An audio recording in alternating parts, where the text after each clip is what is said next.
من إبداع النخبة من الناصرية إلى الموصل الحدباء والشاعر المبدع عمر القرغلي، وننادي سوية لبيك لبيك يا رسول الله. السلام عليك يا رسول الله، وعلى آلك الطيبين الطاهرين، وعلى صحبك المنتجبين. الرسول ما يشوف الجنة الله، الرسول ما يشوف الجنة الله. هو ذا صام وتعبد، الجنة ذا صامت وصلت راح يشوفها محمد. يا محمد انت من قد ما خلوق كان حتى الوحي منك يستحي. الله ما راد ان يتعبك بالصعود، احتراما الك نزل لك وحي. لان صفوة انت وصفاء واصطفاء، ولذلك انت ربك مصطفيك. لأن صفوة انت وصفاء واصطفاء، ولذلك انت ربك مصطفيك.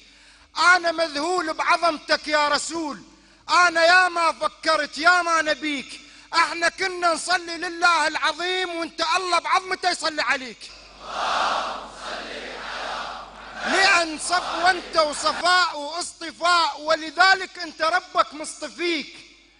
انا مذهول بعظمتك يا رسول، انا يا ما فكرت يا ما نبيك. احنا كنا نصلي لله العظيم وانت الله بعظمته يصلي عليك. انت شلون يا اعلم رسول، هاي يعجب منها حتى العجبي. انت خليت العلم موجب يصير، لان كان العلم قبلك سالبي.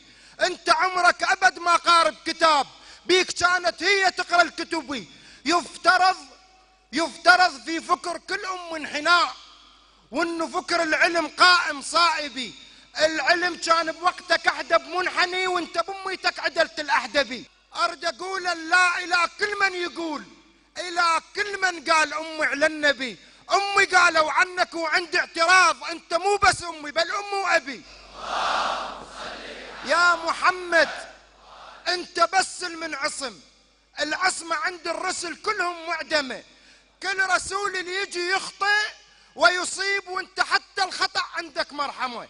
الله منطي العصمة بس لحضرتك، وميزك يا سيدي بهاي السمة بلا تشابيه الرسل مثل المدن، وشي لأن معصوم انت العاصمة. انت بالإسراء وقفت العقول، انا معراجك ابد ما فاهمه. سما انت وارد اسألك يا رسول، شلون كل السمة تصعد للسمة؟ انت موتك مو مثل كل من يموت، انت موتك تدري يمتى وتعلمه. انت ربك قال لك تريد البقاء، قلت له لا ما اريد، اريد الخاتمه. انت روحك بيدك وبس، لو تريد كان لي هسه روحك قائمه. الكفر بيته سيسقط آل بيته، ومحمد بيته مصنع. آل بيته مصنع، بيته انتج. آل بيته انتج دول تحمل قضيه، وحق ابنه محمد ام كلثوم. وحق ابنة محمد ام كلثوم اصبحت امتنا نتنة. ام كلثوم الوطن صارت هويته. ام كلثوم وعبد الباسط يطب له بهويه.